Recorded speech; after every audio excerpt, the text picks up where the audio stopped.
Hugo tem cabelos e olhos castanhos, barba preta e está usando óculos. Veste uma camisa longa na cor cinza. Ele se encontra no meio do vídeo, aparecendo do tronco para cima e usa o microfone à sua frente. No fundo, tem uma prateleira branca com livros. No canto inferior à direita, a intérprete de Libras de cabelos pretos e cacheados. Oi, gente, tudo bem? Olá, muito boa noite. Boa noite a todos, boa noite a todas. É um prazer enorme estar aqui, tá? Eu me chamo Hugo Kerti Cortázio, sou ator, cantor, professor de canto, versionista e escritor. Muitos de vocês se perguntam que tipo, aonde que se emprega essa palavra versionista, né? E a gente vai falar disso um pouco hoje. Mas antes de começar essa fala, essa palestra, esse compartilhamento de informações e de conhecimento com vocês hoje, queria imensamente agradecer ao convite, né? Agradecer ao UFRJ, a Escola de Letras da UFRJ, e parabenizar toda a equipe por esse evento super importante e muito bonito, que comemora, então, o Dia Internacional da Tradução e do Tradutor e Intérprete, né? Então, dou aqui já o meu olá para os meus colegas, tradutores e intérpretes que estão aqui presentes, não só de língua oral, mas também os intérpretes de Libras que estão aqui, e queria dizer que é uma honra muito grande poder fazer com que esse tema chegue até vocês também. Então, muito obrigado mais uma vez pelo convite, e é com grande prazer que eu falo de um assunto que me dá muito prazer, com que eu trabalho, né? E eu fico feliz por trabalhar com uma coisa que eu gosto tanto.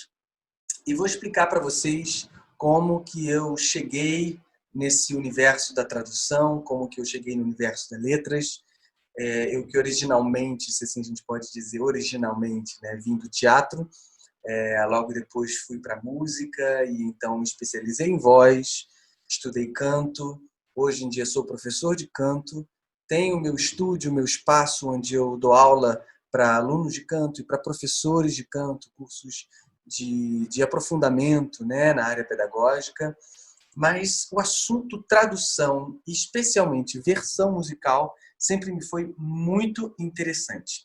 Então é sobre isso que nós vamos falar hoje. Apresenta um slide com um desenho em segundo plano de um cantor.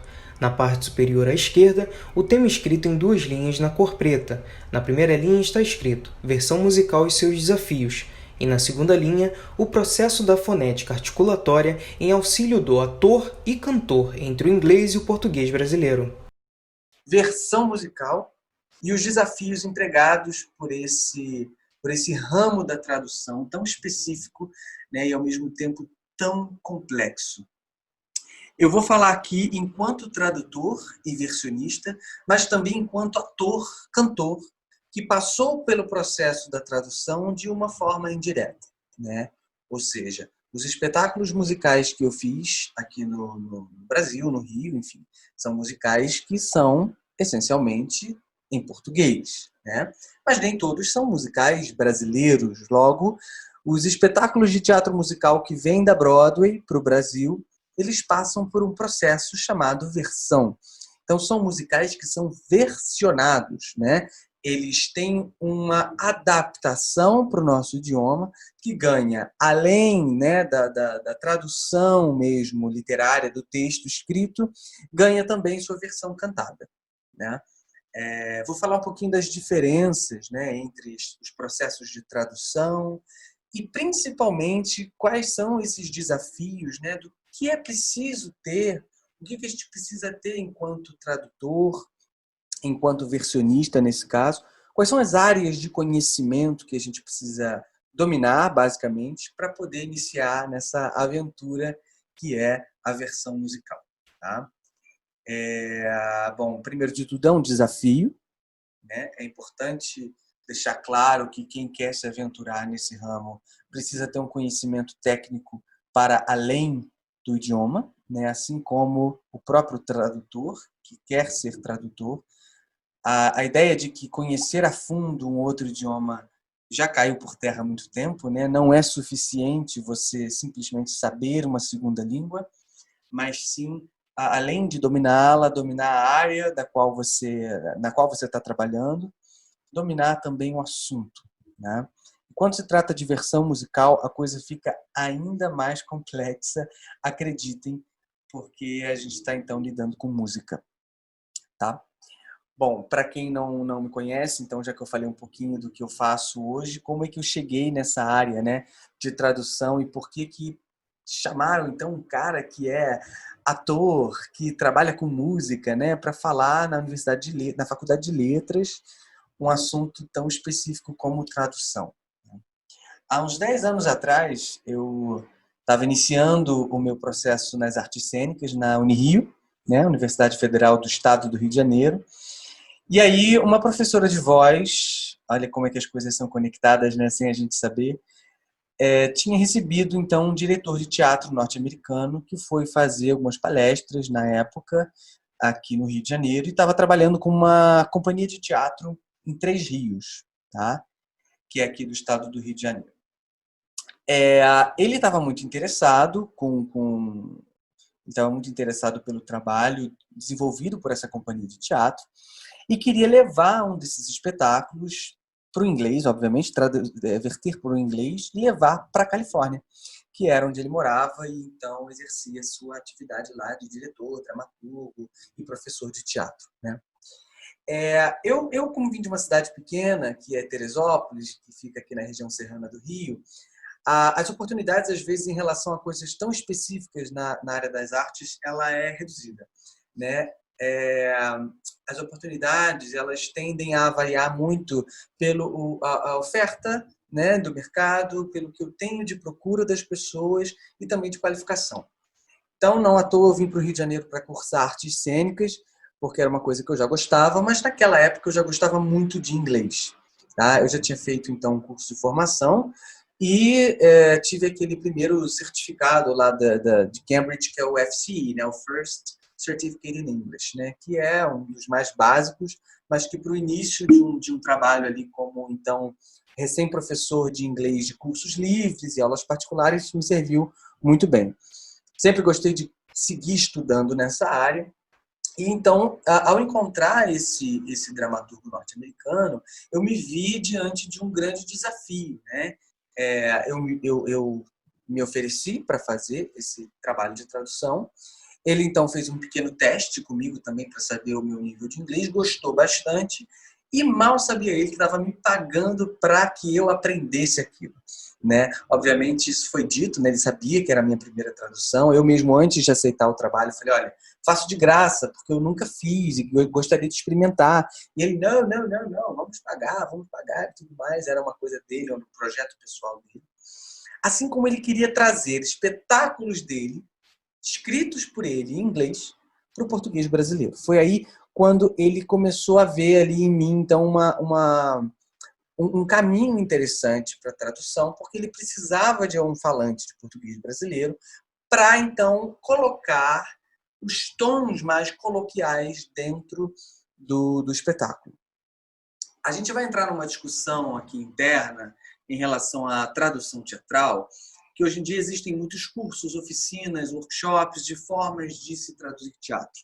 Mas é uma discussão interna que nós devemos ter em relação à forma como se faz e por quem é feito, né? Infelizmente, a tradução do teatro no Brasil, ela sempre foi feita de uma maneira muito informal.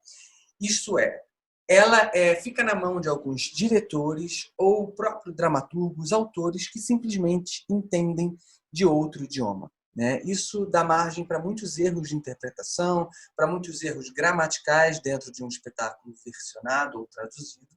Mas aqui, logicamente, eu estou sendo generalista, né? Eu estou generalizando uma questão que, na verdade, nós temos excelentes tradutores de teatro aqui no Brasil.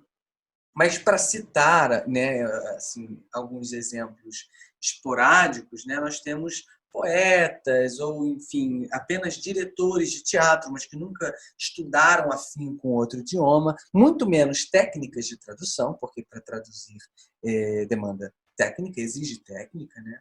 Não se tem nada disso e se quer simplesmente fazer aquele espetáculo num outro idioma, tá? o que acontece?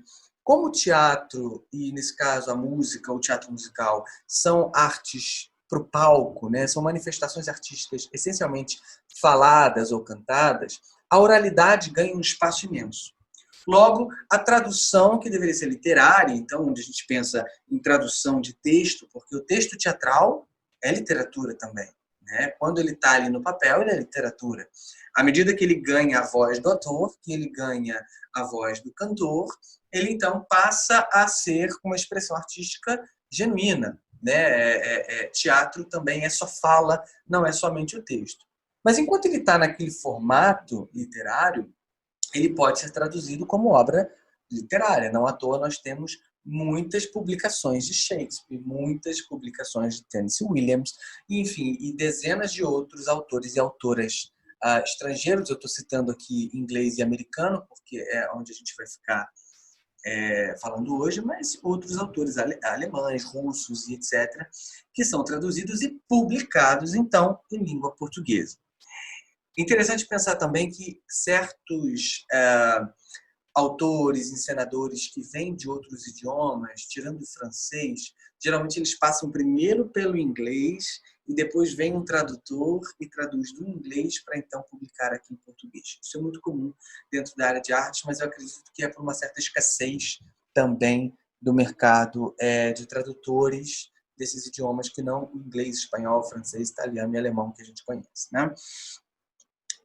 Bom, dito isso, é importante a gente delinear, então, alguns dos fatores que nos levam a pensar a forma e a formação desses tradutores para teatro. Né?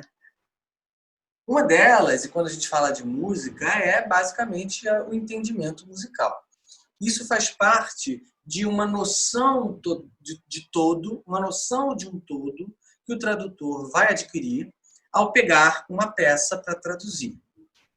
Assim como o tradutor literário, que vai precisar entender de um determinado assunto ou do universo daquele autor estrangeiro, ele vai estudar aquilo antes, né, para então aplicar na sua obra traduzida, mas ele vai primeiro estudar todo o universo daquele autor, ou então todo o universo do qual está falando ali. Se é um livro de gastronomia, o tradutor vai minimamente estudar processos, procedimentos, inclusive termos específicos da gastronomia naquele idioma. Né? Se é um livro sobre saúde, se é um guia médico, né? Se é um livro de anatomia, enfim, ele vai ter que estudar na área da saúde. Existem, então, muitas especializações dentro da área da tradução para formar tradutores específicos de áreas específicas. Mas para o teatro e para a música, isso ainda não é uma formalidade. Vamos primeiro entender ao que se refere essas diferenças, né, das quais eu estou falando. Apresento um slide com fundo branco e 3 colunas na cor azul caneta, tendo 2 linhas e o sinal de diferença entre elas. Na primeira coluna está escrito versão e abaixo versão musical. No segundo, tradução literária e abaixo tradução teatral. No terceiro, tradução teatral, entre parênteses, texto a ser falado, e abaixo tradução musical, entre parênteses, texto a ser cantado. Abaixo, em letras maiúsculas, na cor branca, está escrito tradução. Falando aqui. Num primeiro momento, para a gente entender a diferença de versão para, então, versão musical. Todos esses 3 procedimentos que eu coloquei aqui nesse slide, eles combinados dão o processo tradutório, né? Ou seja, eles, em resumo, todos fazem parte de um processo tradutório. Mas eles têm caminhos diferentes e eles têm resultados diferentes. Ou seja, se pensa num resultado diferente, tá? Quando a gente fala de versão, não necessariamente essa versão ela é de uma música. Ela pode ser a versão de um poema, por exemplo, né? Que tem ali rimas, que tem também sílabas métricas, né? Que tem também componentes musicais, mas que não necessariamente são música. Quando a gente fala de versão musical, a gente quer dizer de um trecho especificamente musicado, ou seja, que tem música, que tem melodia, que tem ritmo, harmonia, componentes da música de uma forma geral. A tradução literária, como eu falei na introdução do assunto, ela é diferente da tradução teatral, a menos que a tradução teatral vai então virar uma publicação, vai virar livro, né? Então ela passa a ser também um tipo de tradução literária, muito embora vários outros recursos devam ser levados em conta, como a coloquialidade, por exemplo, né? Por isso a forma de traduzir para teatro também ela é muito específica, porque depende da oralidade, né? Tem que ser fluido na boca daquele ator, daquela atriz. E então chega no terceiro ponto, que é o texto que é falado, diferente do texto que é cantado.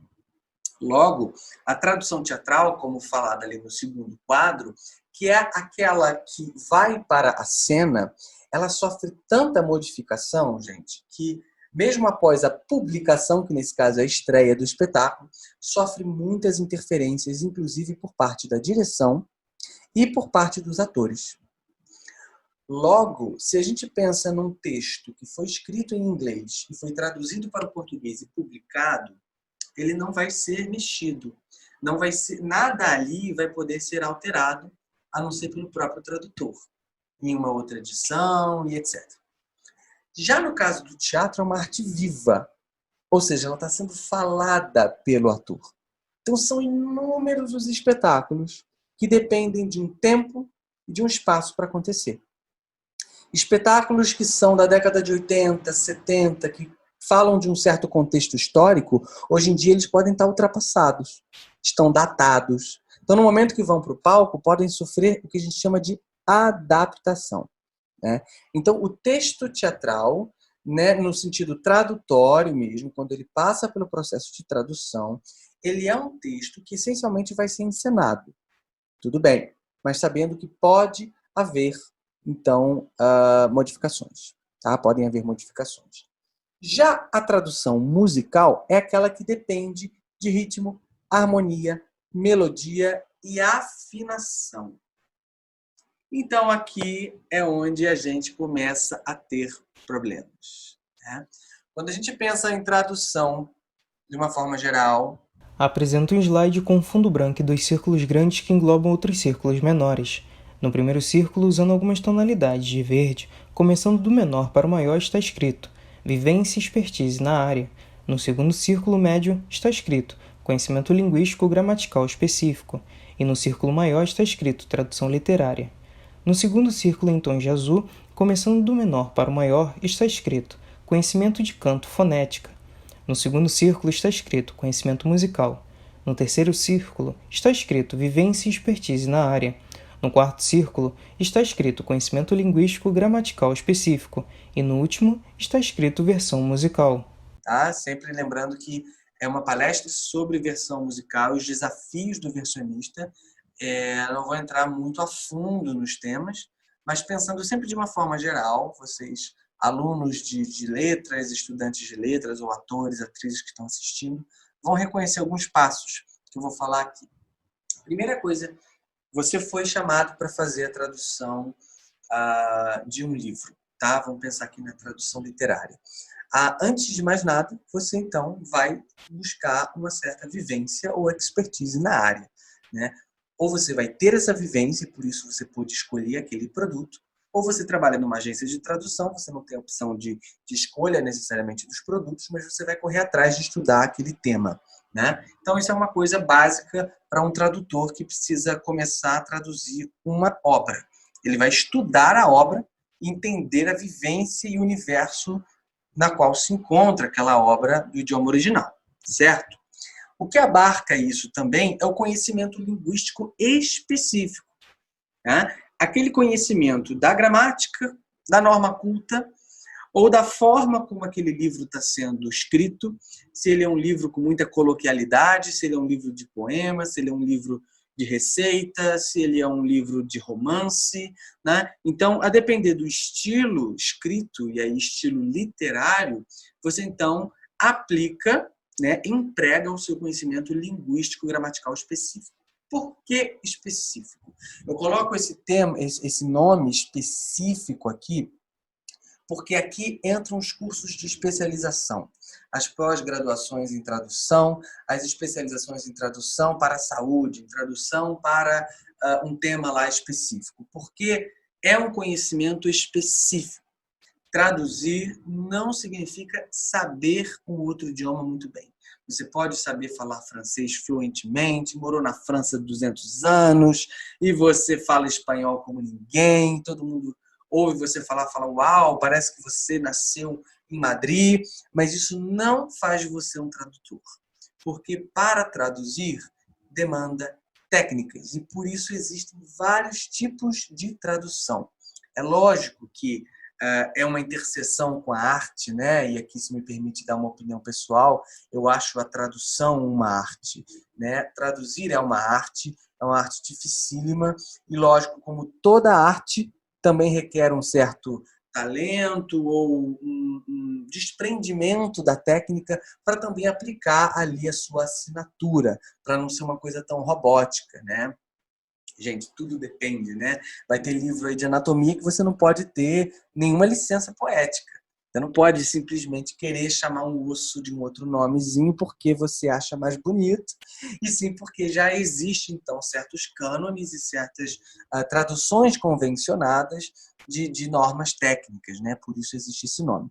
Mas aqui, tratando-se de tradução literária, de teatro, de artes, tem um conhecimento específico. Logo, a gente chega, então, na tradução literária, abarcando tudo isso.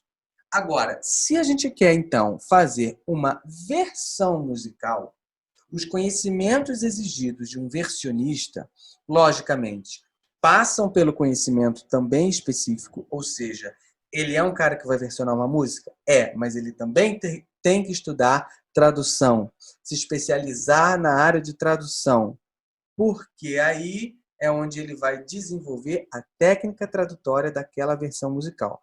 E é um mundo de coisas, né? Além disso, assim como no segundo momento aqui e no terceiro, vivência e expertise na área, como eu botei no quadro, nesse círculo da esquerda, para fazer versão musical, também há de se ter, então, um estudo, né? Uma expertise na área. Só que não para por aí. Para fazer versão musical, você precisa entender de música, ter um mínimo que seja de um conhecimento musical. Vou falar um pouquinho e rapidamente que tipo de conhecimento específico é esse. E eu ainda acrescento mais uma coisa, que é a noção de canto, ou então de fonética. Nesse caso, da fonética articulatória, que para a gente aqui vai ser extremamente importante e útil na vida de um versionista musical. Tá? Então, o cara que vai fazer uma versão musical de alguma coisa, é fundamental que se entenda de música, de mínimas, semínimas, colcheias, semicolcheias, qual é o tempo rítmico, qual é o acento, o que é uma anacruse, o que é um compasso 4x4, o que é um 3x4, qual é a forma de terminar uma vogal, né? O que é uma modulação, por que aquela música saiu de um tom e foi para outro tom. Muitos versionam música e nem sabem o que é isso, né?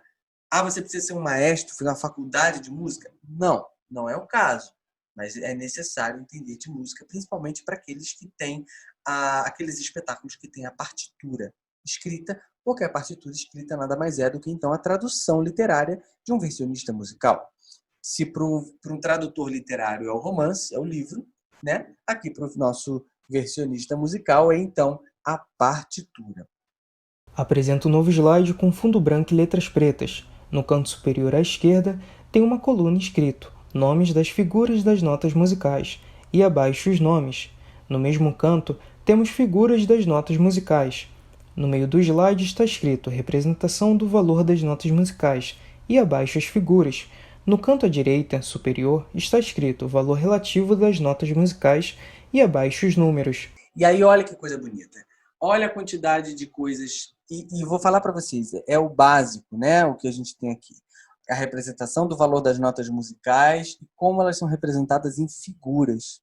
Claro que todos vocês já viram, por mais que não saibam nada de teoria musical, já viram esses ícones, essas formas, esses desenhos, né? essas figuras em algum lugar, né? Fora a famosa clave de sol, que a gente vê em tudo que é canto para representar a música, a gente vê também as notas musicais, né? As figuras musicais. O que isso quer dizer? Né? Eu preciso saber que aqui eu tenho uma diferença rítmica, daqui, não só isso, mas a duração das notas. né? Logo, como eu vou falar agora sobre a fonética articulatória, que tipo de vogal está sendo emitida pelo cantor original, que então eu vou traduzir para que palavra e vai terminar em qual vogal, né? Será que essa vogal ela vai ajudar ou não o cantor? Aí eu já estou entrando também na área de fonética articulatória, que é o outro conhecimento que eu acho que o versionista tem que ter. Então, um desafio muito grande. Pego aqui como exemplo essa música, ó, Every Time We Say Goodbye, I Die a Little. Apresenta o slide com fundo branco e a cifra de uma música. Abaixo da cifra, uma música escrita em inglês. Eu sempre dou esse exemplo nas minhas aulas de versão musical ou de teatro musical, muito embora essa música não seja de teatro musical, peguei uma música popular para dar esse exemplo. Ó. O que você teria de tradução literária? Esquece a partitura, esquece a música. Every time we say goodbye, I die a little. Você poderia dizer, toda vez que a gente se despede, ou toda vez que nós nos despedimos, eu morro um pouco. Né? Isso pode ser uma tradução literal, né? Ou então eu estou pegando um poema, um romance, e posso mexer ali um pouquinho. Só que na música, eu não posso mexer com tanta liberdade que no texto escrito. Porque olha o que eu tenho aqui em cima, figuras musicais, ou seja, duração dessas notas. Se você coloca uma palavra muito grande aqui embaixo, a gente sabe a quantidade de monossílabas que tem o inglês e não corresponde ao português, a gente vai ter que dobrar algumas notas aqui. E nem sempre isso é permitido. Porque não vai caber no compasso, né? Ou então não vai caber no arranjo como um todo. Se isso aqui é só para piano, beleza. Mas se for para toda uma banda, para toda uma orquestra, talvez não caiba. Né? Então tem que se tomar muito cuidado para entender o valor das notas. E aí aqui, ó, every time we say goodbye, esse versionista colocou toda vez que eu digo adeus. Aqui eu estou respeitando não só a métrica, mas então a duração das notas. Tá? É bem parecido com tradução de poema, quando a gente quer respeitar os versos, né? Os versos e a quantidade métrica de cada verso. Mas eu gosto desse exemplo porque eu chamo atenção para as modificações possíveis. Olha aqui, we say são duas palavras em duas notinhas, né? Em duas notas inteiras, ele fala duas palavras. Porque o inglês é assim, você consegue dizer palavras inteiras em monossílabas. Nesse caso é we say. Aqui vira que eu digo a.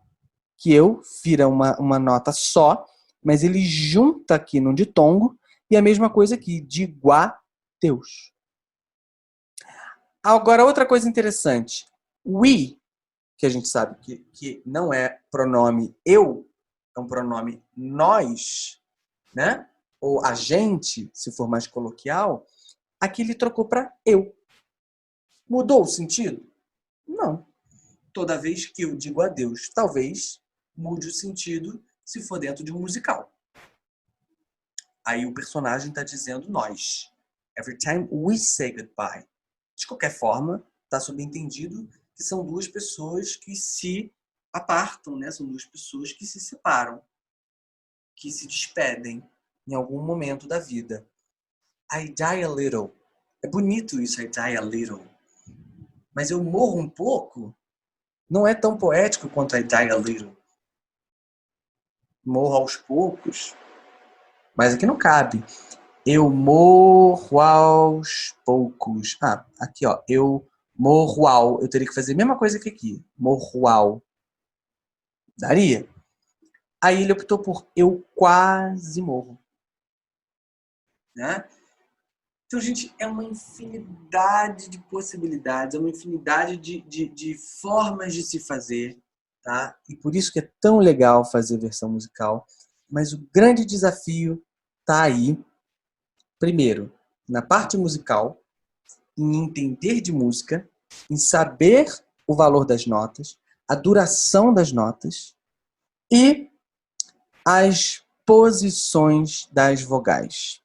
Vou colocar um exemplo prático aqui de um aluno meu chamado Henrique. Essa aula tem 3 anos, tá? Praticamente. Isso foi em 2017. E eu quero mostrar a vocês um pequeno exemplo de como ele faz o ajuste de algumas vogais do português para o inglês. E isso vai dar a introdução do nosso próximo tópico, que é fonética articulada. Um pouquinho lá no céu. Então, ó, ele vai cantar um trecho da música. O aluno está no canto esquerdo da tela em pé com o celular na mão. Usa uma camisa comprida cinza e o pianista no meio da tela, vestindo uma camisa azul bebê. Ao fundo, tem um violão no suporte e cadeiras na cor azul. Heaven on Their Minds, que é do musical Jesus Cristo Superstar, que é de composição do Andrew Lloyd Webber. Né? Então vamos ouvir como ele canta em inglês. My mind is clearer now. At last, go to well. I can see where we all soon will be. A gente repara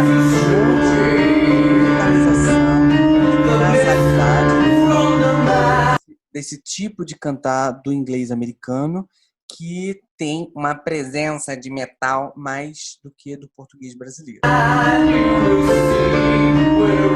Uma nota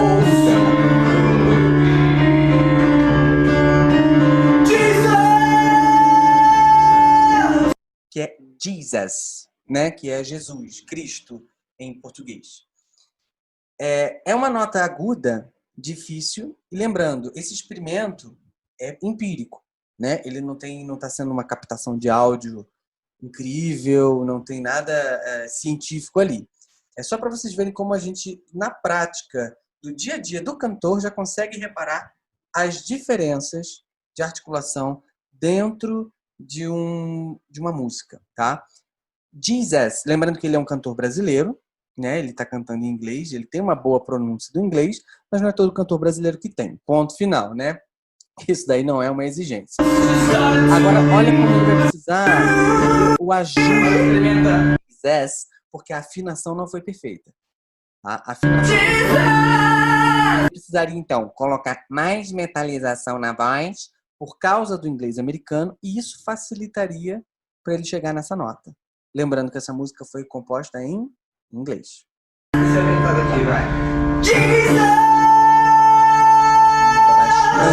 Isso aí. Quando ele coloca o ajuste. Sem o ajuste, vamos comparar. Ó.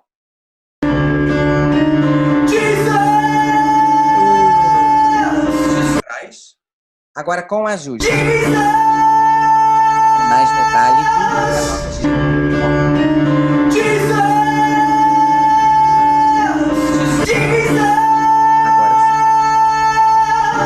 Então, quando a gente coloca um do lado do outro, a gente percebe a diferença de afinação, né? A diferença dessa música versionada para o português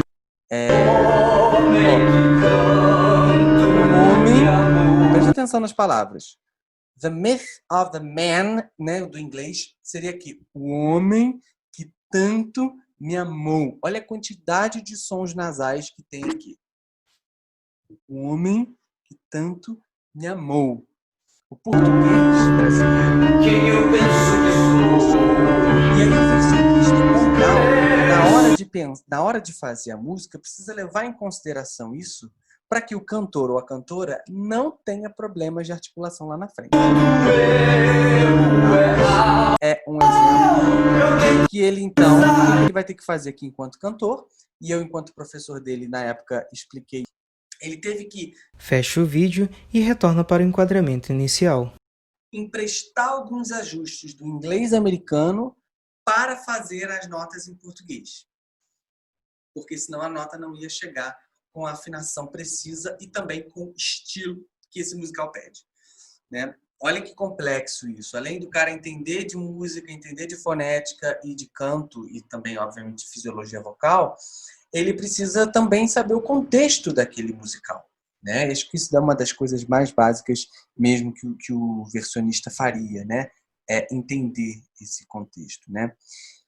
Bom, partindo aqui já para a fase final dessa apresentação sobre Apresenta um slide com fundo cinza escuro e o título na cor branca. O título é O papel da fonética articulatória e abaixo está escrito o que é. No meio do slide tem duas colunas. Na primeira coluna está escrito consoante e na outra coluna está escrito vogais.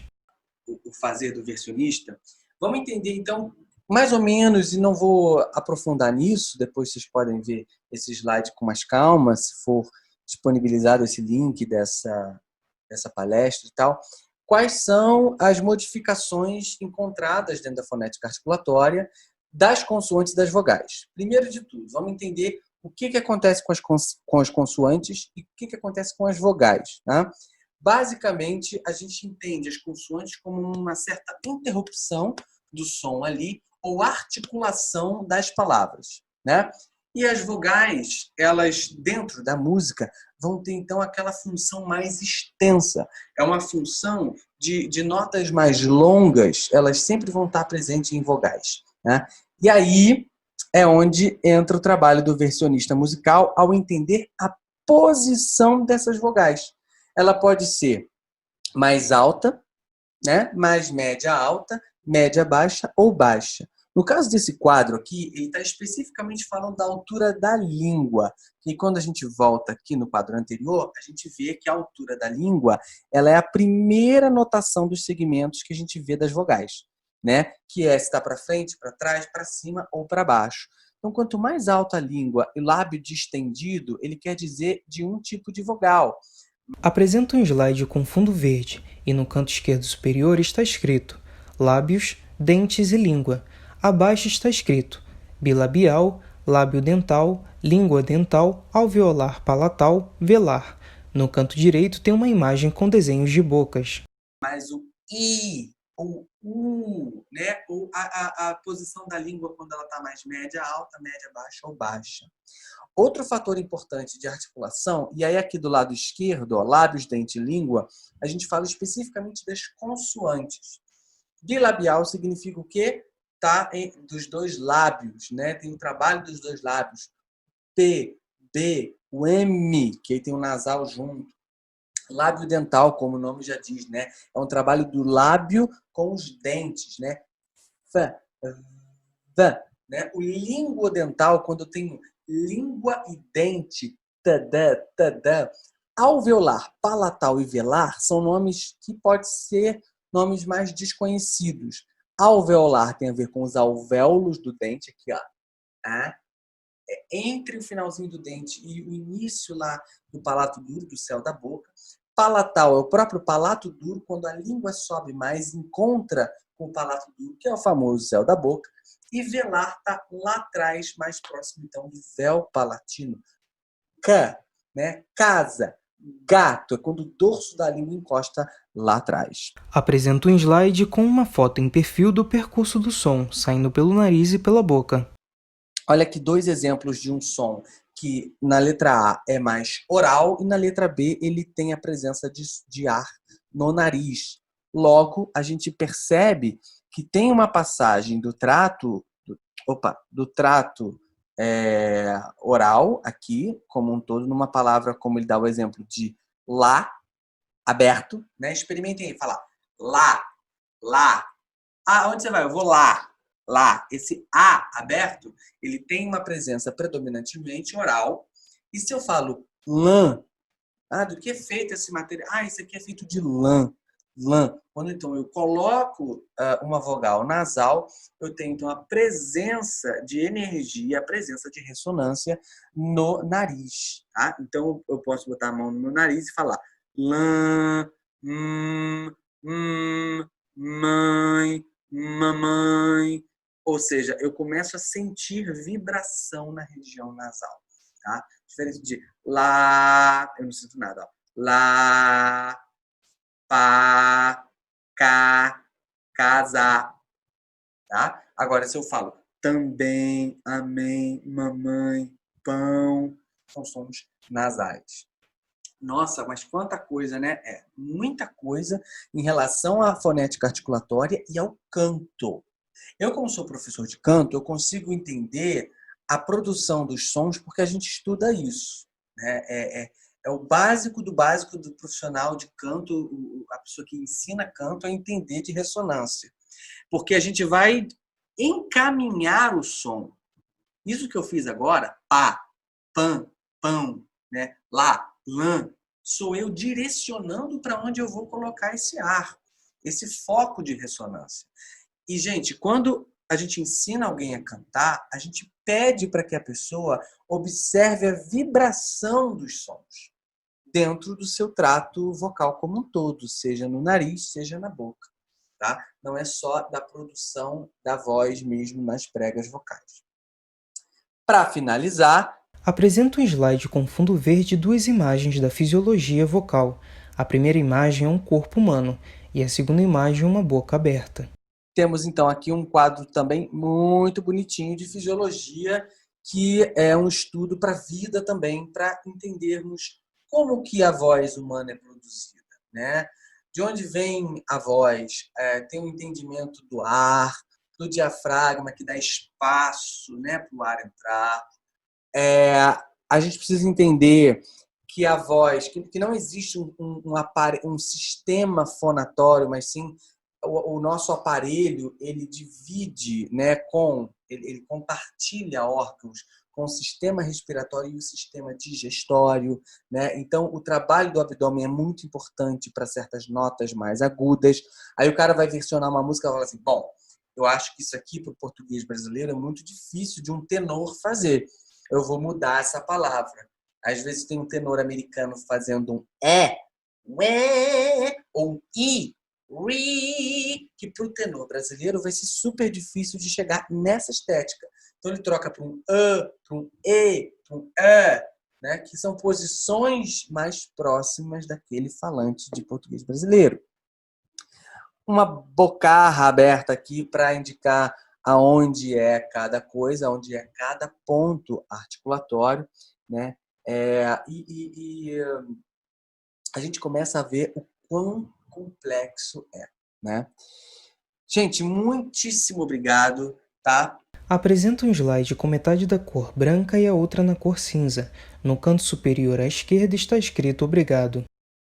Eu sei que a fala às vezes pode parecer um pouco extensa demais e pode ficar girando em torno ali de um trabalho que é essencialmente prático, né? Eu acho que quanto mais versionistas musicais nós tivermos no Brasil, melhor, mas precisa haver uma prática disso, né? Os versionistas têm que praticar essa arte tão especial da versão musical.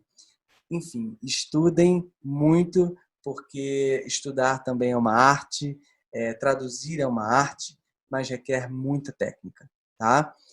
Vocês podem me procurar pelo Instagram, Facebook, e-mail, telefone, para tirar dúvidas. A gente vai ficar, né, aqui agora no finalzinho conversando. Então, eu espero que vocês tenham anotado aí as perguntas de vocês para a gente debater um pouco, tá certo? Muito obrigado mais uma vez pelo convite e estou ansioso para a gente poder debater sobre esse tema. Até já!